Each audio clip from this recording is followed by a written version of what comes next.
Schoology tips and tricks. Tip number 10, functional folders. There is no right way or wrong way to organize your Schoology course. The biggest thing that you need to think about is how easy is it for your students to navigate your course and find the materials and assignments and assessments that they need. We can make suggestions about that structure and what it looks like, but ultimately, you are going to make that decision for yourself. I just want to show you a couple things that you can consider as you build your Schoology course. So, I do recommend mapping this out on paper. Think about your curriculum. How many units are you covering? How many lessons are there within a unit?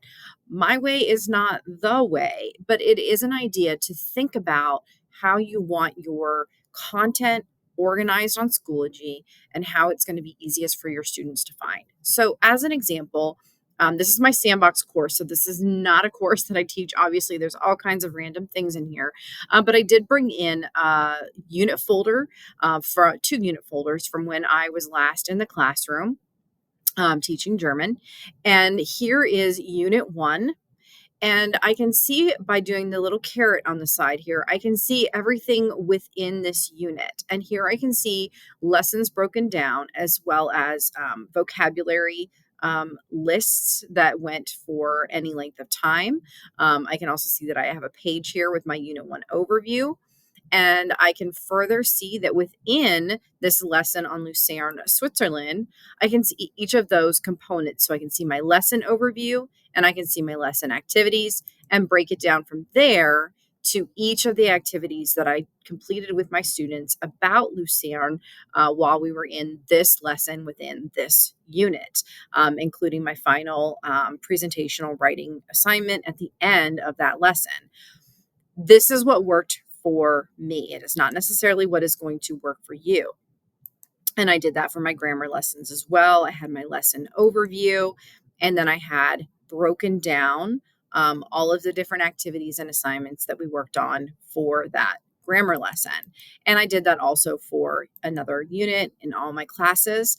I have seen teachers add dates to the beginnings of these folders to make it very obvious which lesson, which activity we are on that day. And that is an idea as well. Once you have published anything within your course that has grades attached to it. So I have finished Unit 1 and I had some assignments in there with grades attached to it. Please do not ever unpublish a published folder. So within your folder structure, have a completed units.